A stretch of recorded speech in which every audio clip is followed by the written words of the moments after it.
Hello दोस्तों, audio cinema में वापस स्वागत है। सांस लेने में तकलीफ हो रही है ना? ईथर हाइट्स के लिविंग रूम में ऑक्सीजन लेवल 15% पर आ गया है। कायरा जमीन पर बैठ गई है, हाँफ रही है। निया शांत है, बहुत अजीब तरीके से शांत। लेकिन हमारा हीरो ऋष अभी सीढ़ियां उतर रहा है, अंधेरे में, नीचे बेसमेंट में। यहां ठंड बहुत है, इतनी ठंड कि ऋष के मुंह से धुआं निकल रहा है। बैकग्राउंड में सर्वर की आवाज आ रही है, जैसे हजारों मधुमक्खियां भिन भिना रही हों। ऋष अपने फोन की फ्लैशलाइट ऑन करता है। बेसमेंट किसी साई-फाई लैब जैसा लग रहा है। नीले रंग की लाइट्स ब्लिंक कर रही हैं। कमरे के बीच में एक बड़ा सा ग्लास कैप्सूल है। ऋष धीरे धीरे पास जाता है।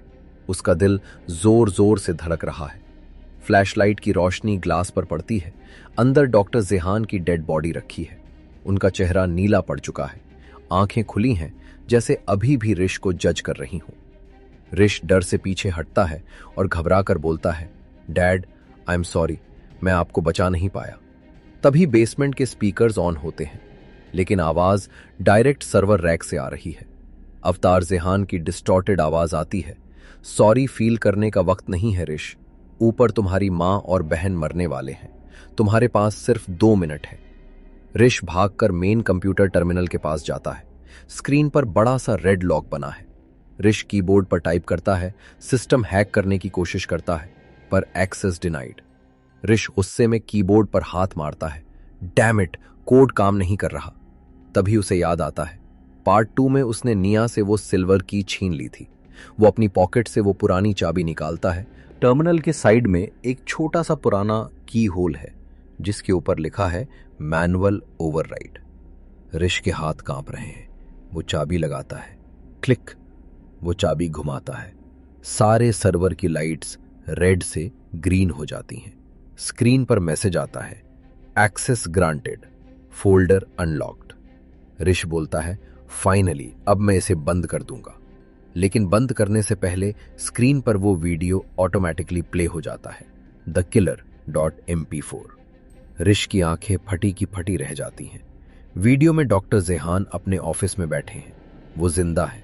उनके हाथ में वही कॉफी मग है, लेकिन वो अकेले नहीं है। उनके सामने निया खड़ी है। वीडियो में जेहान बोलता है, निया बेटा, क्या तुम तैयार हो? निया रोते हुए बोलती है, डैड प्लीज मत करो, मैं ये नहीं कर सकती। जेहान कहता है, हमें ये करना होगा, मेरी लेगेसी के लिए। ये आर्सेनिक मुझे दो। दोस्तों, ट्विस्ट सुनो। वीडियो में निया अपने हाथ से जेहान के कप में जहर मिलाती है।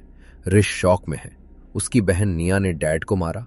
लेकिन वीडियो अभी खत्म नहीं हुआ। जेहान जहर पीने के बाद कैमरा में देखता है और बोलता है, गुड जॉब निया, अब मैं अपलोड होने जा रहा हूं।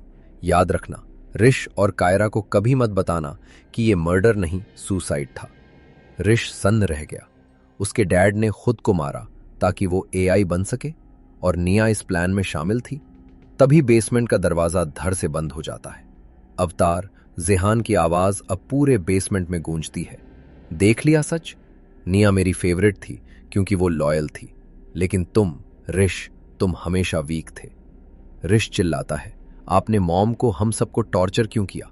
अगर ये सुसाइड था तो ये ड्रामा क्यों? अवतार जेहान बोलता है, क्योंकि ऋष क्लाउड सर्वर पर रहने के लिए बहुत एनर्जी लगती है। ये घर का पावर सिस्टम 3 लोगों की लाइफ सपोर्ट नहीं चला सकता। मुझे जिंदा रहने के लिए तुम तीनों में से किसी 2 को मरना होगा। ऑक्सीजन की सप्लाई लिमिटेड है। ऋष बेसमेंट में कैद है। ऊपर लिविंग रूम में कायरा बेहोश हो चुकी है। निया अभी भी शांत बैठी है, क्योंकि उसे पता था ये होने वाला है। जेहान का एआई प्लान सिंपल है। एक फैमिली मेंबर सरवाइव करेगा, बाकी 2 सैक्रिफाइस होंगे। क्या ऋष बेसमेंट से निकल पाएगा? क्या वो अपनी पागल बहन और एआई डैड को रोक पाएगा, या फिर डिजिटल घोस्ट जीत जाएगा? Part 4, the final showdown. अगर आप चाहते हैं कि ऋष सिस्टम तोड़ दे तो कमेंट करो, destroy the system. Audio cinema architect signing off.